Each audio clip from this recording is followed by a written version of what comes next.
نحمدہ و نصلی علی رسولہ الکریم۔ بسم اللہ الرحمن الرحیم۔ عزیز طلبہ، السلام علیکم ورحمۃ اللہ وبرکاتہ۔ آج ہم سبق نمبر 5 پرستان کی شہزادی کے بقیہ حصے کی ریڈنگ شروع کریں گے۔ صفحہ number 29، page number 29، second last line سے پڑھنا شروع کریں گے۔ دیکھیں، میر صاحب کے گھر والے یہاں سے، میر صاحب کے گھر والے چھوٹے سے لے کر بڑے تک سب انتہا سے زیادہ خوش مزاج اور خدا ترس تھے۔ خدا ترس، رحم دل۔ ہر ایک سیدانی بی کو خدا کا بھیجا ہوا مہمان سمجھ کر ان کے سامنے بچھا جاتا، ان کی عزت کرتا۔ سیدانی بی 2-4 دن تو ذرا غمگین اور شرمندہ سی رہیں،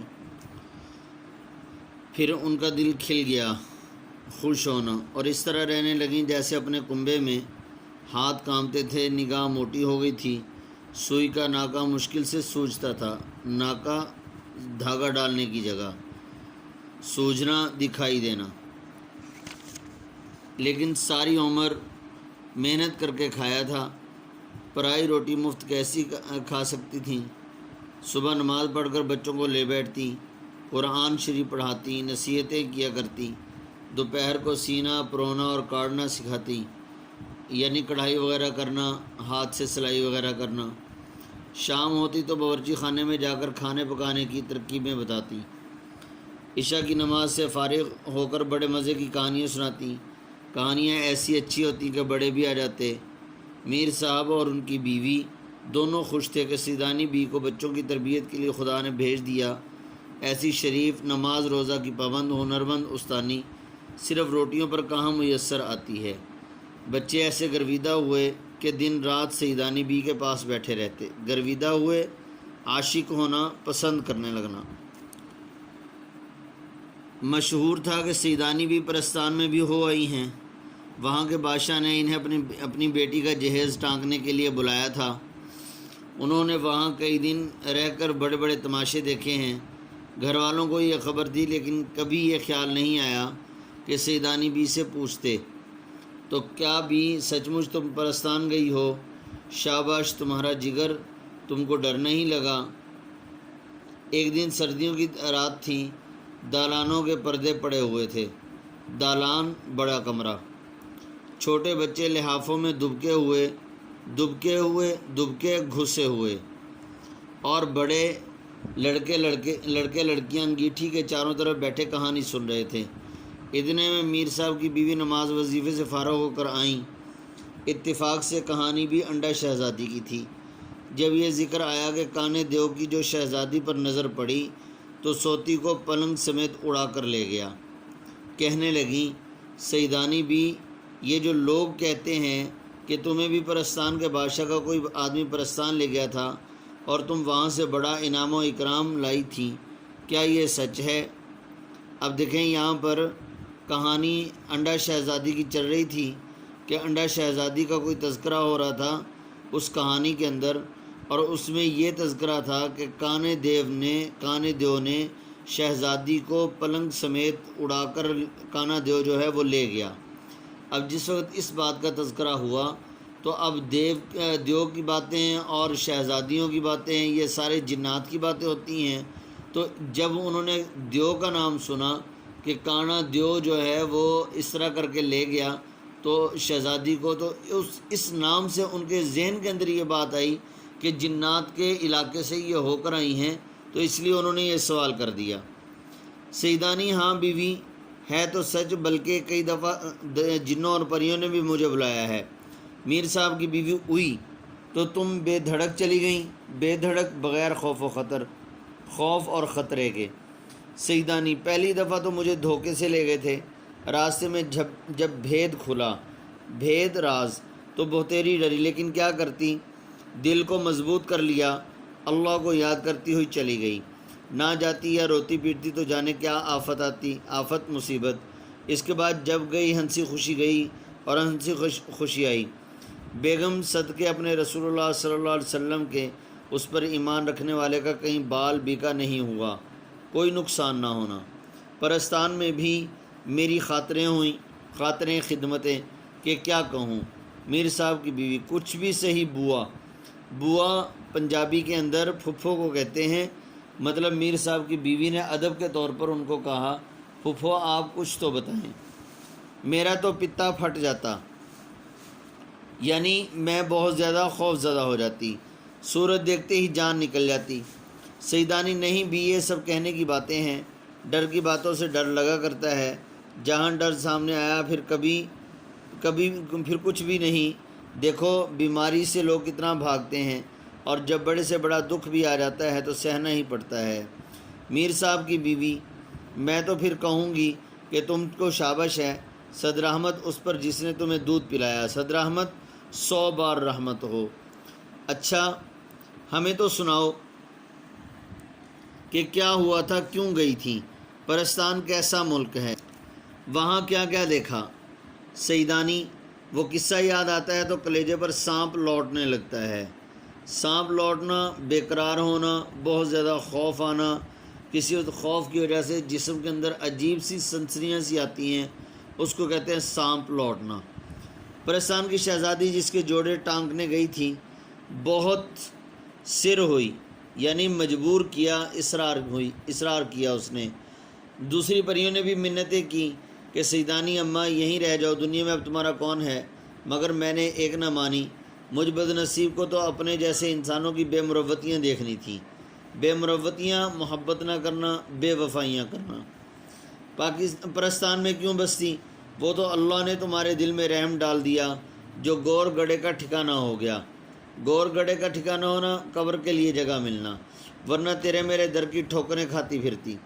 میر صاحب کی بیوی: سیدانی بھی سب اللہ کے ہاتھ میں ہے، بندے میں کیا طاقت ہے کہ بھوکے کو دے یا پیٹ بھرے سے چھینے، ہر ایک اپنی تقدیر کا کھاتا ہے، ہماری کیا اثر کہ کسی کے ساتھ سلوک کریں، وہ زبردستی ہم سے تمہاری خدمت کرا رہا ہے۔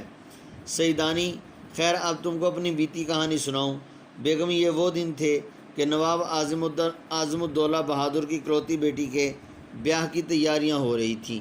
مارا مار جوڑے سل رہے تھے، مارا مار زور شور سے، یعنی ایک جوڑا سلا، اس کے بعد دوسرا، اس کے بعد تیسرا، اور اس طرح وقتاً فوقتاً باری باری بہت زیادہ جوڑے سل رہے تھے۔ اول تو بہت مجھے رات وہیں رہنا پڑا، کام ہلکا ہو گیا تو دن کو چلی جاتی اور شام کو گھر چلی آتی۔ ایک روز جیسے بچے مکتب سے بھاگتے ہیں، میرا بھی جانے کو جی نہیں چاہا۔ مکتب جہاں پر تعلیم حاصل کرتے ہیں، مطلب وہاں پہلے زمانے میں، آج کل تو پراپر بلڈنگز بن گئی ہیں مدرسوں کی اور اسی طرح اسکولوں کی۔ پہلے ایک ہی جگہ ہوتی تھی جہاں پر اسکول کی تعلیم بھی دی جاتی تھی اور مدرسے کی تعلیم بھی دی جاتی تھی، ایسی جگہ کو مکتب کہتے تھے۔ جہاں پر اسکول اور مدرسے دونوں کی تعلیم دی جائے، ایسی جگہ کو پہلے اسکول کی بجائے یا مدرسوں کی بجائے مکتب کہا کرتے تھے۔ تو جیسے ایک روز جیسے بچے مکتب سے بھاگتے ہیں، میرا بھی جانے کو جی نہیں چاہا اور کئی جگہ سے بلاوے آئے، نہ گئی۔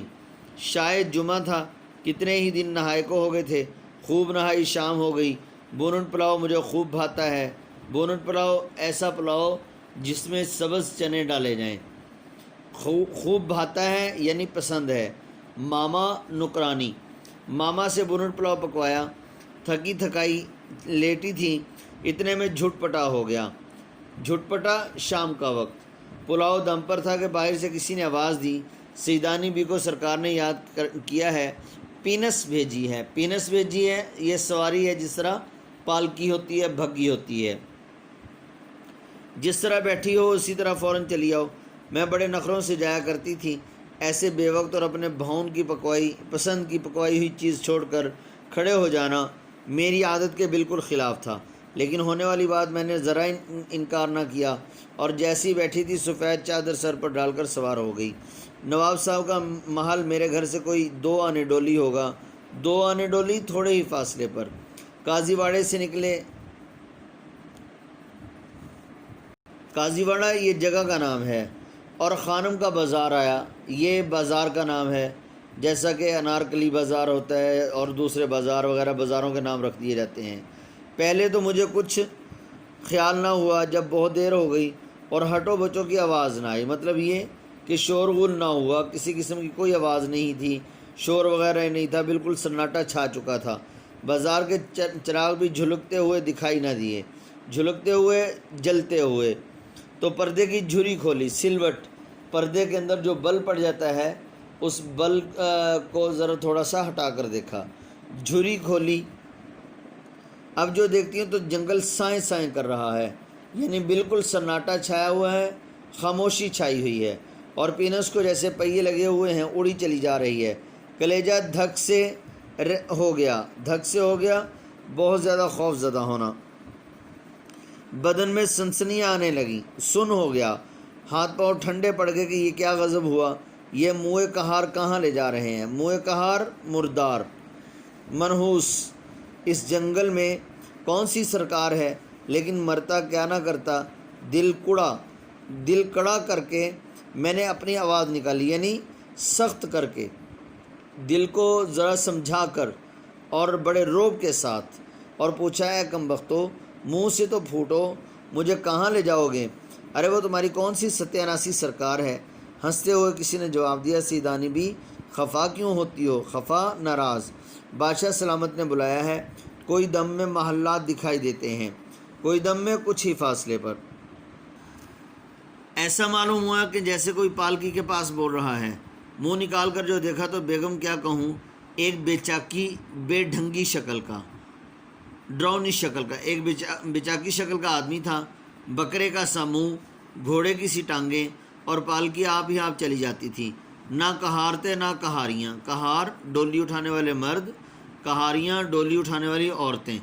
اب تو ڈر کے مارے میرا دم گھٹنے لگا، آنکھیں بند کر لیں اور کلمہ پڑھنے لگی، ڈھیر ہو کر رہ گئی۔ منٹ 2 منٹ کے بعد پھر ہمت کی کہ اول مرنا آخر مرنا، پھر مرنے سے کیا ڈرنا، اور للکار کر بولی، ارے جواں مرگ، تو کون ہے، جن یا بھوت؟ یاد رکھ میں سیدانی ہوں، مجھ کو بتا نہیں تو جل کر راکھ ہو جائے گا، بھلا چاہتا ہے تو مجھے یہیں اتار دے۔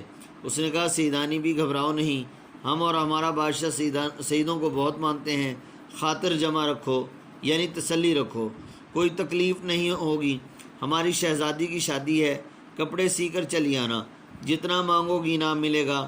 لو دیکھو وہ سامنے ہمارے بادشاہ کا محل ہے۔ بڑی مشکل سے ڈرتے ڈرتے آنکھیں پھاڑ کر دیکھا تو واقعی پالکی ایک عالی شان دروازے پر رکھی تھی، روشنی ایسی تھی کہ دن معلوم ہوتا تھا، سوئی گر پڑے تو اٹھا لو، اور مزہ یہ کہ سورج تھا، نہ چاند، نہ فانوس کہیں نظر آتے تھے، نہ لالٹین۔ چوبدار باریدار مرد ہیں، چوبدار عصا بردار، یعنی جس طرح آپ نے دیکھا ہوگا ویڈیوز وغیرہ کے اندر کہ پرانے وقتوں میں بادشاہوں کے محلات میں اور اسی طرح بڑے بڑے قلعوں کے اندر جو ہے وہ لاٹھیاں لے کر، بڑے بڑے ڈنڈے لے کر کھڑے ہوتے ہیں حفاظت کے لیے، ان کو چوبدار کہتے ہیں۔ اور باریدار بھی جو پہرے کے لیے آدمی کھڑے کیے جاتے ہیں اسلحہ وغیرہ لے کر یا اسلحہ کے بغیر، ان کو باریدار کہتے ہیں۔ تو چوبدار اور باریدار دونوں کا گویا کہ ایک ہی معنی ہوا۔ ادھر کے ادھر دوڑ رہے تھے، آسمان پر سے عجب عجب طرح کے باجوں کی آوازیں آ رہی تھیں۔ یہ تماشا دیکھ کر میں ساری مصیبت بھول گئی۔ میں حیران تھی کہ یہ کس بادشاہ کا محل ہے، یہ گہما گہمی یعنی رونق تو ہمارے بادشاہوں کے ہاں بھی نہیں ہوتی۔ قصے کہانیوں میں جیسی پریوں کا ذکر سنا ہے، ایسی ایک پری، شانوں پر بال بکھرے ہوئے، بازوؤں پر پر، شانوں کندھوں پر، میرے پاس آئی اور مہین آواز میں بولی، مہین آہستہ، مہین اصل کہتے ہیں احانت والی، تو یہاں پر مراد عاجزی یعنی آہستہ اور پیار محبت بھری آواز میں، سیدانی بھی بڑی راہ دکھائی، ہمارے بادشاہ اور بادشاہ بیگم کب سے تمہارا انتظار کر رہے ہیں، آؤ چلو میں تم کو محل کے اندر لے چلوں۔ میں پالکی سے اتری اور چادر کو اچھی طرح اوڑھ کر اس پری کے ساتھ ساتھ چلی۔ کیا کہوں اندر کیا بہار تھی، ہزاروں پریاں، گورے گورے رنگ، بوٹا سا قد، مطلب لمبا سا قد، زرق برق کپڑے، چمکدار کپڑے، ہنستی، چوہلیں کرتی، اہلی گہلی پھر رہی تھی، چوہلیں کرتی، شرارتیں کرتی، اہلی گہلی مطلب نخرے سے چلنا، چمن ایسا کہ نہ دیکھا نہ سنا، ہر درخت کا تنا چاندی کا، سونے کی شاخیں، زمرد کے پتے، زمرد ایک خاص قسم کا پتھر ہے جو بہت ہی قیمتی پتھر ہوا کرتا ہے۔ پھلوں کی جگہ کہیں لال لٹک رہے ہیں، لال قیمتی موتی، کہیں نیلم کہیں پکھراج۔ نیلم نیلے رنگ کا موتی ہوتا ہے، بہت ہی قیمتی اور مہنگا ہوتا ہے۔ پکھراج زرد رنگ کا ایک موتی ہوتا ہے۔ پھولوں پر یہ عالم تھا جیسے ہیرے چمک رہے ہوں، کلیاں تھیں کہ سراہی دار موتی، خوشبو سے دماغ مہکا جاتا تھا۔ حوضوں کا پانی اللہ اللہ، چاندی کے ورق بکھرے ہوئے معلوم ہوتے تھے، فواروں میں سے موتیوں کی بچھاڑ ہو رہی تھی۔ چلتے چلتے ایک بارادری میں پہنچے۔ بارادری ہوادار مطلب یہ ہے جس طرح بڑا سا ایک برآمدہ بنا ہوتا ہے جیسے بادشاہی مسجد کے اندر، وہاں پر اب 12 دروازے کو کہتے ہیں، مطلب ایک لمبا سا محل کے اندر ایک دروازہ، ایک برآمدہ سا بنا ہوتا ہے، اس میں ہر طرف سے ہوا کا انتظام ہوتا ہے، چاروں طرف سے ہوا آ رہی ہوتی ہے، تو یہاں پر ہم اس کا معنی کریں گے ہوادار۔ بارادری کی سجاوٹ کیا بیان کروں، قلعے کے دربار بھی دیکھے ہیں مگر اس جیسا سما، سین جس کو کہتے ہیں منظر، آج تک نظر سے نہیں گزرا۔ سینکڑوں سرخ، سبز، نیلی، زرد، اودی، سفید کرسیاں بچھی تھیں، رنگ برنگ کے بلور کی تھیں، بلور شیشہ یا کسی اور چیز کی، ایسی شفاف کہ آر پار نگاہ گزر جاتی تھی، اور ان پر حسین حسین پری ذات جگمگاتے لباس پہنے بڑے ٹھسے سے بیٹھے تھے، بڑے ٹھسے سے، بڑے روب سے، بڑی شان و شوکت سے۔ بیچ میں ایک نمگیرے کے نیچے ایک بڑے یاقوت کے تخت پر جس میں ہیرے اور پنے کی پچی کاری کا کام تھا، بادشاہ اور بادشاہ بیگم عجیب شان سے بیٹھے ہوئے تھے۔ بادشاہ بیگم کے پہلو میں ایک لڑکی کوئی 14-15 برس کی، چہرہ جیسے 14ویں رات کا چاند، زلفیں کھلی ہوئیں، کئی رنگ کے پر اور ایسے چمکدار کہ آنکھ نہیں ٹھہرتی تھی، سر پر نیم تاج رکھے ہوئے بیٹھی تھی، اور تینوں کی پوشاکیں ایک رنگ کی ہوں تو بتاؤں گھڑی میں چار رنگ بدلتی تھیں۔ تو عزیز طلبہ، اس میں جتنا ہم نے پڑھ لیا ہے صفحہ نمبر 33 یعنی پیج نمبر 33 تک پڑھ لیا ہے، اس کی پہلی 2 لائنیں یہاں تک پڑھ لی، اور اس میں جتنے بھی الفاظ معنی آئے ہیں یہ مشکل الفاظ کے معنی آپ نے اچھی طرح سے یاد کر لینے ہیں، باقی انشاءاللہ پھر اگلی ویڈیو کے اندر آئے گا۔ السلام علیکم ورحمۃ اللہ وبرکاتہ۔